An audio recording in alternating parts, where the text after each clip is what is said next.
विद्यार्थिनींनो, मी प्राध्यापक सुरेखा गायकवाड, सहयोगी प्राध्यापक आणि विभाग प्रमुख, स्वातंत्र्य सैनिक सूर्यभानजी पवार महाविद्यालय गृहविज्ञान विभाग, पूर्णा, जिल्हा परभणी, महाराष्ट्र. आज आपण BA प्रथम वर्ष सत्र दुसरे पेपर 5वा गृहव्यवस्थापनाची ओळख यातील प्रकरण 1 गृहव्यवस्थापनाची ओळख याबद्दल माहिती पाहणार आहोत. या प्रकरणात आपण गृहव्यवस्थापना म्हणजे काय याची प्रस्तावना जाणून घेणार आहोत. त्याचबरोबर गृहव्यवस्थापन या संकल्पनेचा अर्थ, गृहव्यवस्थापनाचे महत्त्व व आवश्यकता आणि त्यानंतर गृहव्यवस्थापनाच्या विविध लेखकांनी केलेल्या परिभाषा अभ्यासणार आहोत.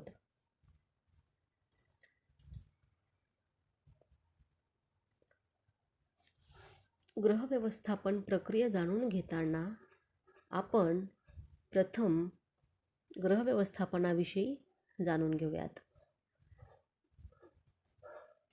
ईश्वराने स्त्रीचा स्वभाव आणि प्रकृती घरातील कामासाठी तर पुरुषाचा घराबाहेरील कामासाठी योग्य बनविला आहे. पुरुषाने घरात आणलेल्या वस्तूंचा ताबा घेणे, त्या सुरक्षित ठेवणे आणि त्यांचा योग्य वेळी उपयोग करणे, तसेच मुलांना जन्म देऊन त्यांचे संगोपन करणे याकरिता पुरुषापेक्षा स्त्रियाच जास्त योग्य व जबाबदार ठरतात, असे मत स्त्रीचे कर्तव्य व जबाबदाऱ्या सांगताना झेनोफॉन यांनी आपल्या लिखाणात मांडले आहे. पूर्वी स्त्रीने घरातील व पुरुषाने घराबाहेरील कामे सांभाळावीत ही सामान्य गोष्ट मानली जात असे. त्यामुळे स्त्रियांना घरगुती कामाकरिता बराच वेळ मिळत असे. काम करताना परंपरागत मार्ग व पद्धतीचा वापर करण्यात येई. कामाची पद्धत अयोग्य व त्रासदायक असली तरी निरीक्षण करून जशीच्या तशी अवलंबिल्या जात असे.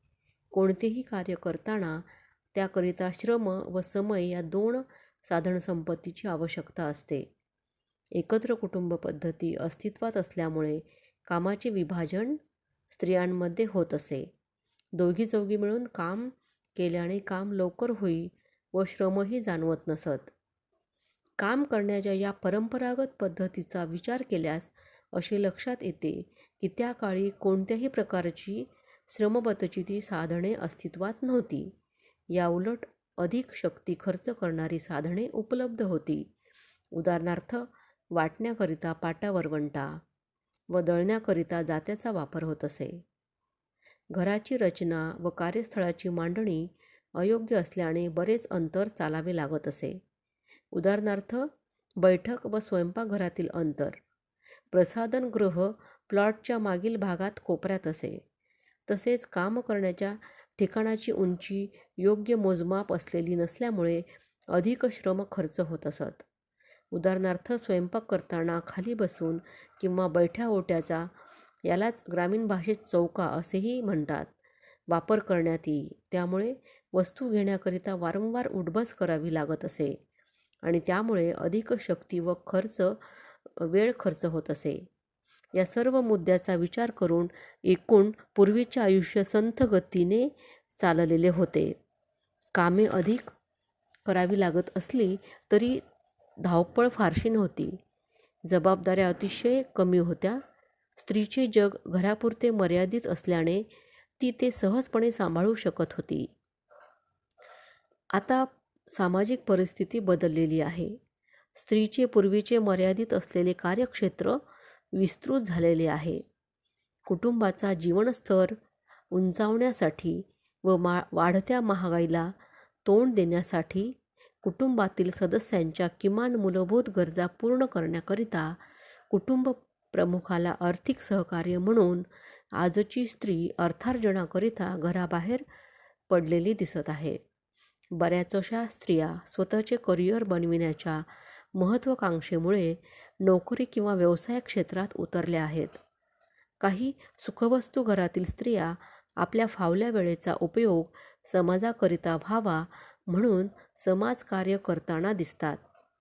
हे सर्व करीत असताना तिच्याकडे पुरेशी ऊर्जा व समय असणे आवश्यक आहे. याचा परिणाम स्त्रीला गृहकार्य एक समस्या म्हणून भेडसावत आहे. तसेच श्रमप्रतिष्ठेचे महत्त्व कमी झाल्याने बऱ्याचशा गृहिणीचा घरकामाकडे बघण्याचा दृष्टिकोन बदलला आहे. पूर्वीच्या व आताच्या काम करण्याच्या पद्धतीमध्ये बरीच तफावत आढळून येते. समाजामध्ये विभक्त कुटुंबपद्धती मोठ्या प्रमाणात अस्तित्वात आली आहे. त्यामुळे घरातील सर्व कामाचा भार गृहिणीवर येतो.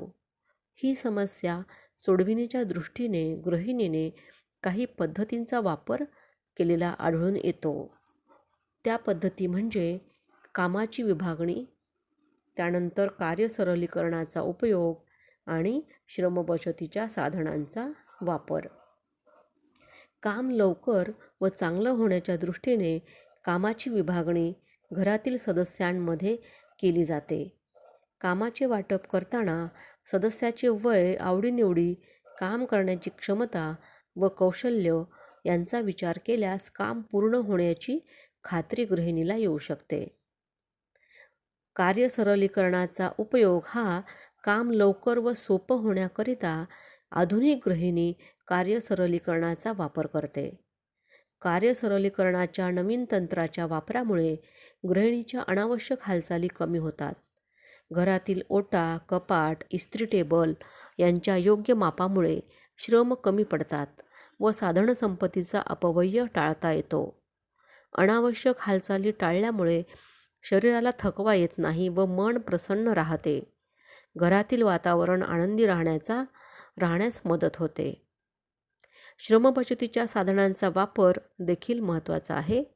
विज्ञानाच्या प्रगतीमुळे उपलब्ध झालेल्या श्रमबचतीच्या साधनांचा वापर मोठ्या प्रमाणात करण्यात येत आहे. ही प्रगती स्वयंपाकघरापर्यंत येऊन पोहोचली आहे. पूर्वीच्या पाट्या वरवंट्याची जागा मिक्सर, पुरणयंत्रासारख्या साधनांनी घेतलेली आहे. याशिवाय pressure cooker, oven, gas, cooking range, water heater, washing machine, vacuum cleaner यासारख्या उपकरणांच्या वापरामुळे गृहिणीच्या श्रमात उल्लेखनीय बचत होताना दिसते. अशा रीतीने वर्षानुवर्षे चालत आलेल्या परंपरागत काम करण्याच्या पद्धती बाजूला सारून काम करण्याच्या बदलत्या मार्गाचा स्वीकार मोठ्या प्रमाणावर झाल्याचे दिसून येत आहे. आता आपण गृहव्यवस्थापनाचा अर्थ काय आहे ते पाहूयात. घराला घरपण आणावयाचे असल्यास गृहव्यवस्थापन असणे आवश्यक आहे. व्यवस्थापन हे कुटुंबातील घटकांच्या शारीरिक व मानसिक स्वास्थ्यावर परिणाम करते. कोणतेही कार्य करताना व्यवस्थापनाची आवश्यकता असते. त्याद्वारे गृहिणी कौटुंबिक ध्येय व उद्दिष्ट गाठण्याचा प्रयत्न करते. प्राचीन काळात देखील व्यवस्थापन केले जात असे, परंतु ते तेवढे शास्त्रीय व काटेकोर नव्हते.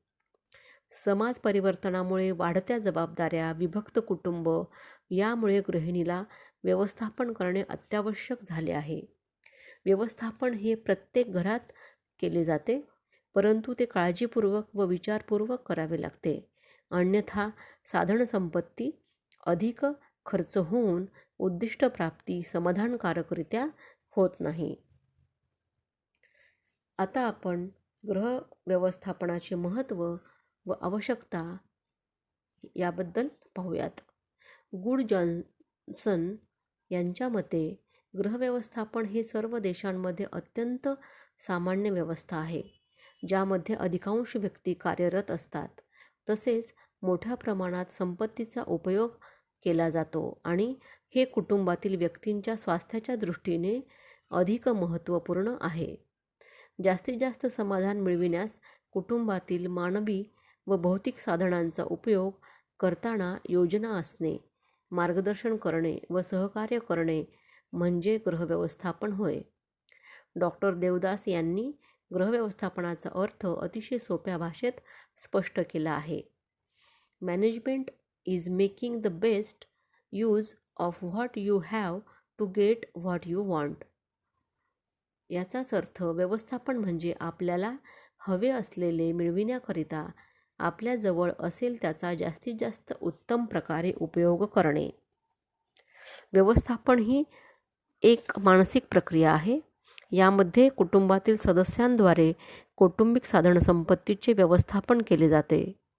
मानवाच्या गरजा, इच्छा अमर्याद व साधने मर्यादित असतात. एक इच्छा पूर्ण झाल्यावर लगेच दुसरी इच्छा मनात निर्माण होते. त्यामुळे कमी साधने खर्च करून जास्तीत जास्त समाधान प्राप्त करणे आवश्यक असते.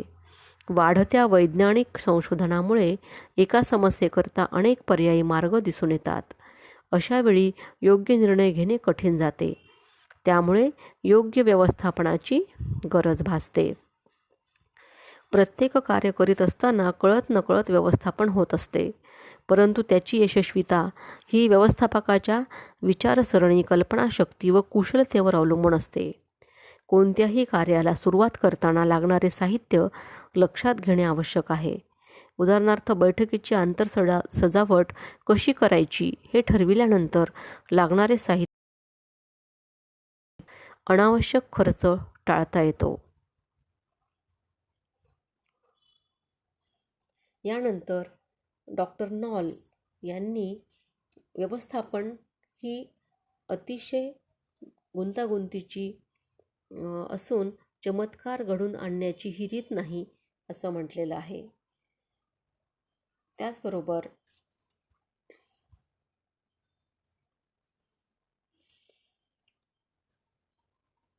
गृहव्यवस्थापन प्रक्रिया समस्या सोडविण्यास मदत करते. विविध पर्यायांचा सविस्तर विचार केल्यानंतर कमीत कमी साधनसंपत्ती खर्च करून ध्येय प्राप्ती करण्याचा प्रयत्न केला जातो. व्यक्ती स्वभाव भिन्नतेमुळे प्रत्येक कुटुंबाच्या जीवनमूल्यात भिन्नता असते. कुटुंबाची उद्दिष्टे भिन्न असतात. कुटुंबाच्या सामाजिक आर्थिक दर्जावर त्यांच्याकडे असलेल्या साधनसंपत्तीच्या उपलब्धतेमध्ये विविधता असते. उदाहरणार्थ, काही कुटुंबात पैसा अधिक असतो तर काही कुटुंबात योग्यता, रुची, काम करण्याची प्रवृत्ती या साधनसंपत्ती अधिक असतात. तसेच दोन कुटुंबाच्या मूल्याबाबत आहे. मुलांना उच्च शिक्षण द्यायचे असल्यास एका कुटुंबात डॉक्टर, इंजिनियर तर दुसऱ्या कुटुंबात मुलांच्या आवडीच्या कलेत प्रावीण्य व कौशल्य वाढवायचे शिक्षण दिले जाते. यानुसार प्रत्येक कुटुंबाचे मूल्य बदलले दिसून येतात. आता आपण गृहव्यवस्थापनाच्या परिभाषा जाणून घेऊयात. निकेल व डॉर्सी यांच्या मते गृहव्यवस्थापन म्हणजे कौटुंबिक लक्ष प्राप्त करण्याकरिता उपलब्ध असलेल्या साधनसंपत्तीचे नियोजन, नियंत्रण व मूल्यांकन करणे. नॉल यांच्या मते गृहव्यवस्थापन म्हणजे केवळ काम करणे नसून विचारपूर्वक घेतलेल्या निर्णयानुसार केलेले काम होय.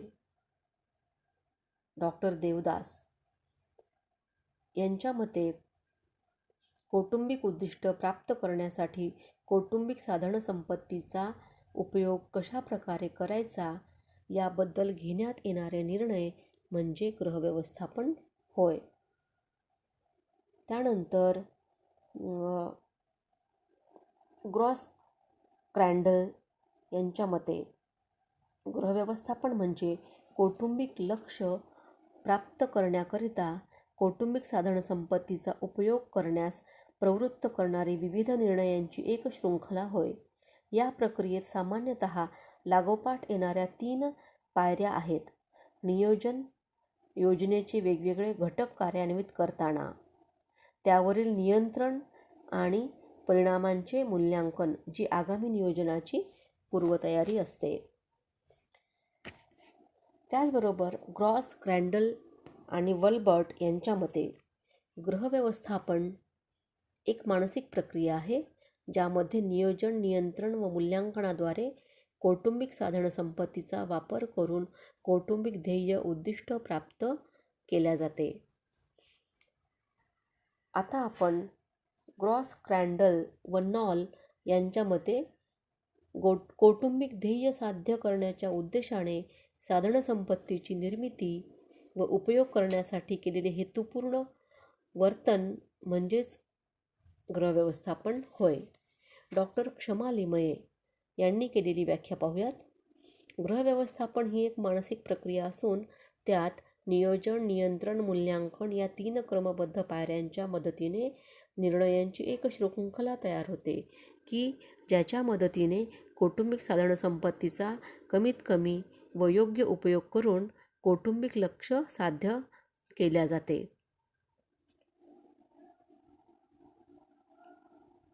यानंतर आपण गृहव्यवस्थापन